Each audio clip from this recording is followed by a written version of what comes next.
I have lowered the prices. What more can I do? Do you know someone who loves old-time radio, classic TV, or movies? Plan ahead before this deal is gone. Go to oldtimeradiodvd.com. Place your order today. Now that's oldtimeradiodvd.com. You'll be glad you did. Countdown for blast off. X-5, 4, 3, 2, X-1, fire.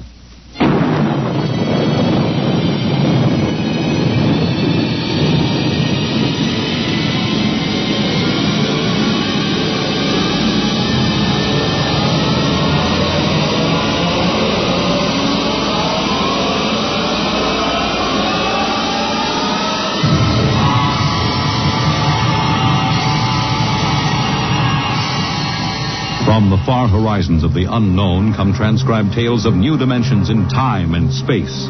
These are stories of the future, adventures in which you'll live in a million could-be years on 1,000 maybe worlds.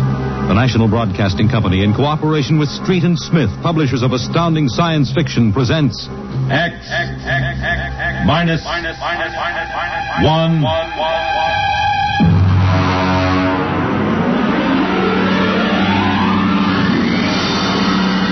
The Martian Death March.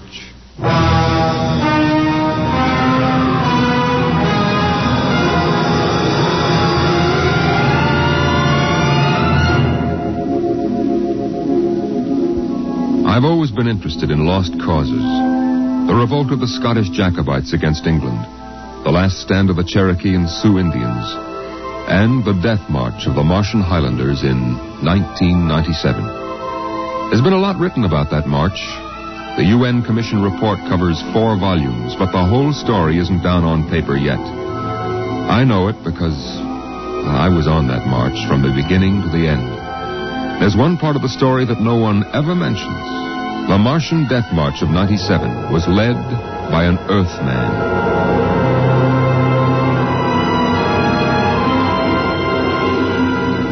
Maybe you've been over the route of the march.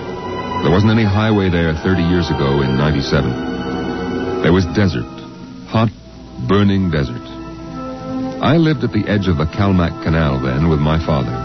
He was a prospector searching the surrounding desert with sonar probe and Geiger counter, scratching just enough ore from under the Martian sands to pay for our grub stake the next year. I remember he was in the Adamson digger in the North Quadrant when I came running out that day.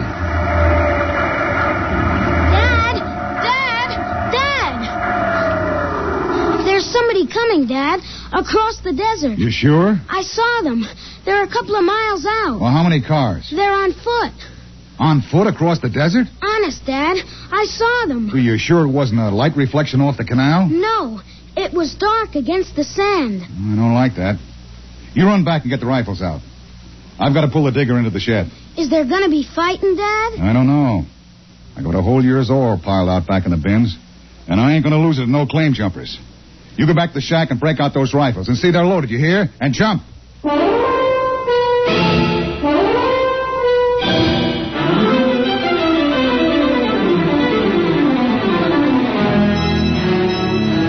Dad had 3 surplus Army rifles and a couple of homemade grenades made out of ore cans stuffed with Adamson A explosives.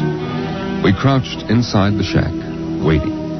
The shadow of the water tower in the doorway grew longer as the quick Martian dusk settled down over the desert. And there they come, Al. There's 2 of them. What's that on the first one's back? Why, I haven't seen one of those in 20 years. What is it? A one-man desert tank. They used to carry water that way before Adamson put out the air still units. There's something funny about that second one. Look, he's all spindly, and his head's funny. He's funny, all right. Al, that's a Martian. I never saw one off the reservation before. There hasn't been one, not in 10 years. I don't like this. Here they come into the dooryard. You remember what I told you? Line up the sights and just squeeze the trigger. Hello! Hello there! Now, Dad? Hello! Wait a minute. What do you want? Water! I need water. Who are you? My name is John. John, huh? What are you doing with that spider? His name is Cantalcar. I don't care what his name is. What's a human doing with a Martian? I found him in the dry bed of Calmac Canal, nearly dead of thirst. Probably ran off from the reservation. When our brothers are caged, they seek freedom. Brothers? Those spiders? All living creatures are our brothers. On Mars, as on Earth. Hey, wait a minute. Bert Olstrom at False Wells told me there was a screwball heads preacher over there hollering about letting the spiders loose off the reservations. Let no man call his own. No man, nor tribe, nor nation. I guess that's you, all right. Bert told me they called you Crazy John. I don't suppose there's any harm in you. Fill your tank up at the air still. And you can even have supper with us. We would be happy to. We? What do you mean, we? Cantalcar and myself. That spider? Oh, no, I ain't having a Martian sit down and eat with me. You come on, though. Thank you, sir. No. Where my brother is not welcome, I cannot go. Well, suit yourself. Al, get the key to the water tower. Come out here. All right, Dad. And put away the guns. We won't have any trouble from these two.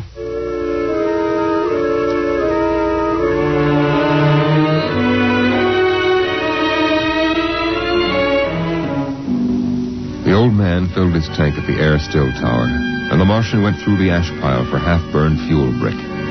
When we went to the house for supper, I could see them silhouetted against the fire. The old man with his wild hair and beard, and the thin, spidery arms and legs of the Martian. Dad, What? are all the Martians on the reservation? Yeah.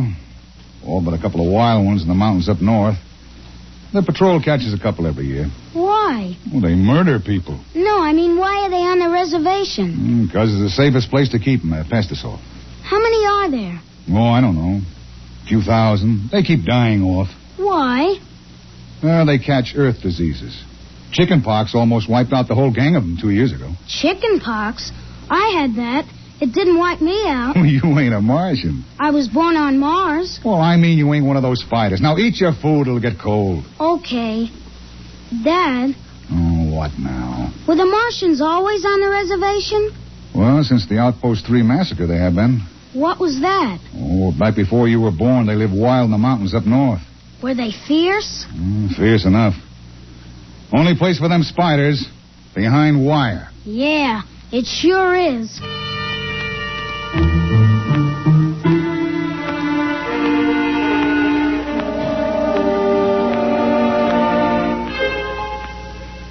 Out in the dooryard, the campfire flickered at the base of the water tower. The first of the Martian moons had set. The other wouldn't rise for several hours. I could hear the sandpeepers out in the desert as I stood there. The old man and the Martian was sitting on the ground, huddled close to the fire. It gets cold fast on the desert when the sun goes down. Is that you, boy? You can come up to the fire if you like. My dad wouldn't like it. All right. But I'm not afraid of no spider. No, there is nothing to be afraid of. How come his arms are all skinny? Ask him. Does he talk? Yes, his name is Cantalcar. It is, huh? Hello. Hello, boy. He talks funny. It is not my language. Why isn't he on the reservation? You can get in trouble helping spiders to escape. No man has the right to imprison the innocent. They that are enslaved will be freed. They that are in sickness and misery will be comforted. They that are exiled in a strange place will be restored.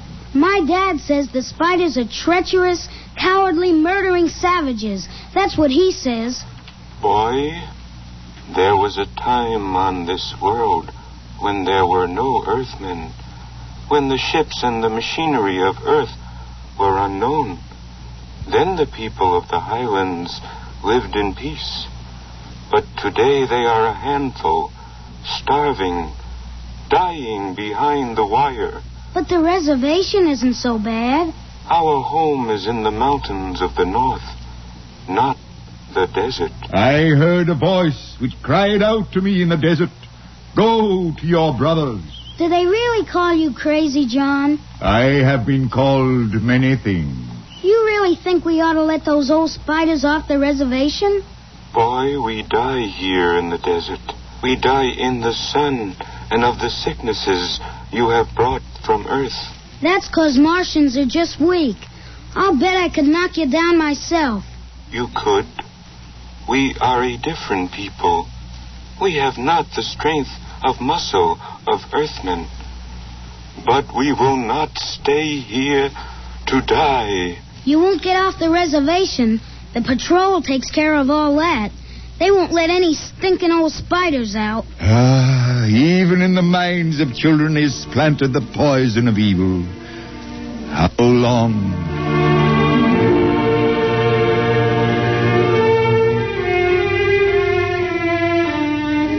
That night through the window, I could see the flicker of the old man's campfire.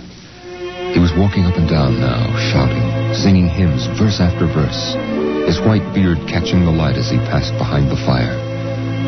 The Martian sat slumped over, his thin, spindly arms folded across the huge, barreled chest that had developed over the centuries as the air of Mars thinned and escaped into space. In the morning, I looked out, and they were gone. Looking back now, we wonder how they did it. The high-voltage wire around the reservation carried a fatal charge. The patrolman in the tower had 50 caliber machine guns. The desert around the camp was mined heavily. Yet, at dawn, August 7th, 1997, they broke out. I was down at the dried-up canal bed hunting sandpeepers when my father came running after me. Al! Al! Here I am. Come on, back to the house. What's the matter, Dad? You shut up and run. What is it? The spiders busted loose. Bert Olstrom radioed in. They come in here? They're headed this way, the murdering devils. They kill anybody? 6 patrolmen when they busted through the wire. What are you gonna do, Dad? Fire a keg of Adamson A across the gate. You get in there and get the guns out.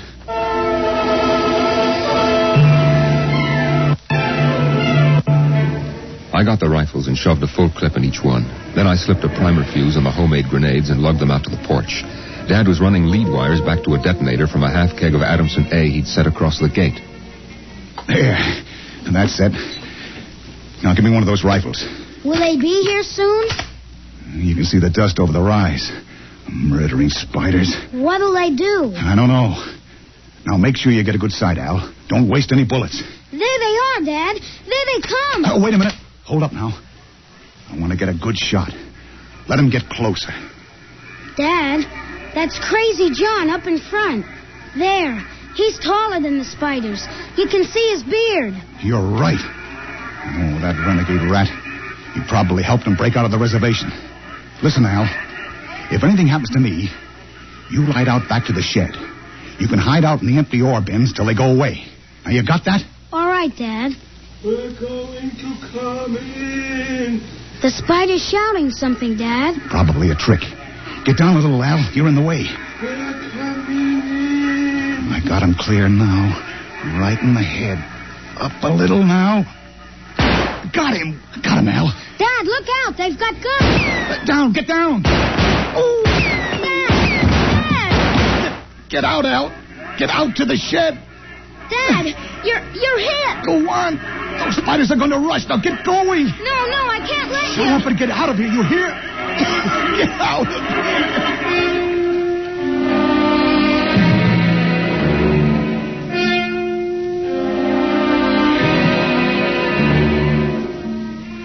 I ran back through the house to the shed. Behind me, I could hear the Martians sweeping up to the dooryard. Then suddenly the ground shook, and I could feel the dull concussion waves hit my ears as the Adamson A exploded. I could hear the high, whispered screams of the Martians and the rattle of fragments on the metal roof of the shed. I dived into the empty ore bin and slammed the hatch almost shut. I sat there waiting. Then suddenly a shadow fell across the edge of light, and the hatch slid open on top of me. You leave me alone. I'll kill you. Boy, I've been looking for you. Where's my dad? What did you do to my dad? He's dead. You killed him. You and those spiders. I'll kill you. I'll kill all those stinking murdering spiders. They are our brothers, boy. Your father shot without warning, and the fire was returned against my orders. You mean you weren't going to attack us? Our brothers came in peace. They are going home to their mountains. We came to get water for the journey. You mean you just wanted water? Dad!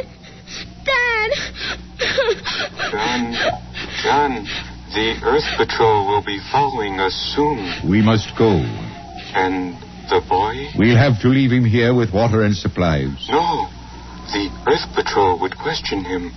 We need the time. He goes with us.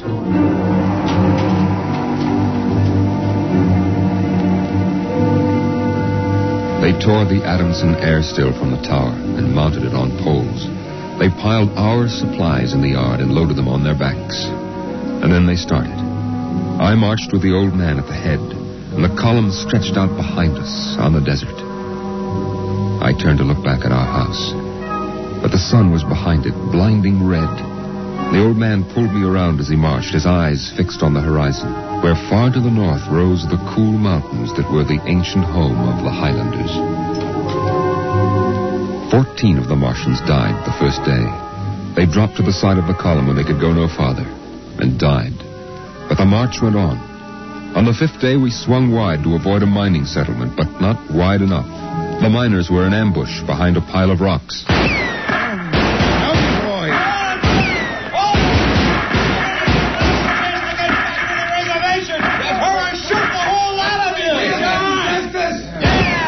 I shall lead them home.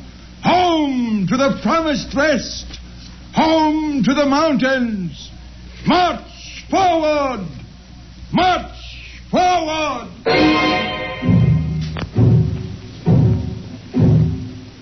And the march went on. We wound across the desert in wild zigzags, following the paths the old man had traveled through the years. Only once a patrol plane hovered on the horizon and then shot away. The days went on, the weeks, and the Martians died. They died of exhaustion. They died of the diseases we had given them. And they died of thirst. The Adamson still could produce 27 units of water an hour, no more. And on that, they died of thirst. Here, boy, here's your water. But that's more than the others got. Take it. It's yours. You're giving me your water. It will be provided to me. He that brings justice to his brothers will drink deep of the water of righteousness. He that... Drink your water, boy. Across the desert, from the Calmac Canal to Fever Dip, past the towering mesas of the Higgins Badlands, across the dry sea bottoms they marched.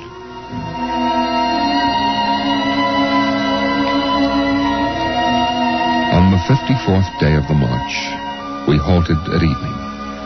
The air was thinner, colder now. The rations had long since been exhausted. I lay down to sleep wrapped in the old man's coat. Early in the morning, before sunrise, I woke suddenly.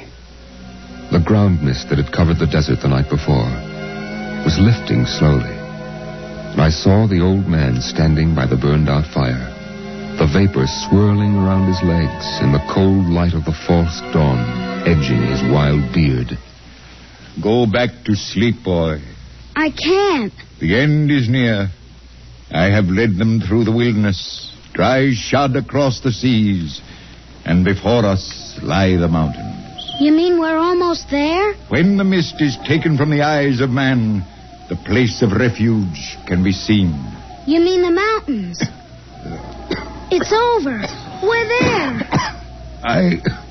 I have led them to their home, and I must go back to the desert. You mean alone? Now, even now, I hear a voice in the wind. Carry the message to the men of Earth. Bring to this new world the message of the old.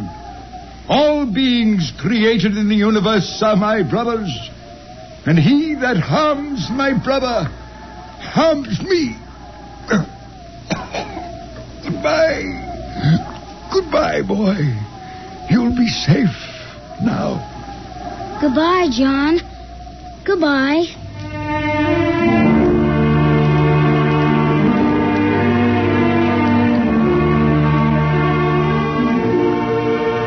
The Martians found him 5 500 yards from the camp, dead. Now the mist rose, and before us towered the highlands, the tall green mountains and the cool sky. The march was over.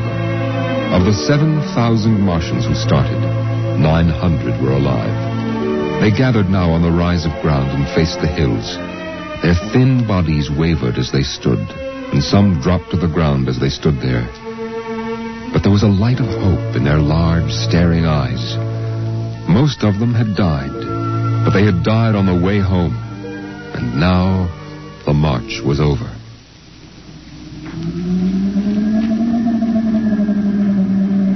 Then the patrol planes were spotted on the horizon, and within 10 minutes they had landed. The Martians stood silently as the squads piled out and set up the 50 caliber machine guns and the petroleum gel flamethrower. All right, you spiders. Hands up and stay together. Gather in a bunch and don't try anything. Sergeant? Yes, sir. Shoot the first spider that moves. And shoot to kill. All right, where's that boy? There was a boy reported. Here I am. You all right, kid? They hurt you? No, I'm all right. John gave me his water ration. Oh, the leader, huh? Well, I've got a warrant for him. Where is he? There. He's dead. Huh? Oh. Well, just as well. I'd hate to be him in front of a settler's jury. What are you going to do to them? The spiders? See those transport planes coming in? We're going to ship them all back to the reservation where they belong. You can't. You can't do that. What are you talking about, kid? You can't take them back. They're home. John said they were home. You can't take them back. It isn't fair. I won't let you. I won't let you. I won't let you. Hey, let go of me. Sergeant. Yes, sir. Peel this crazy kid off me. All right, now, kid, take it easy. I must be shot. Can't believe he's safe now. Yeah, I guess that's it. All right, you spiders, step it up. Move along to those transport planes. It's all over now. You're headed right back to the reservation.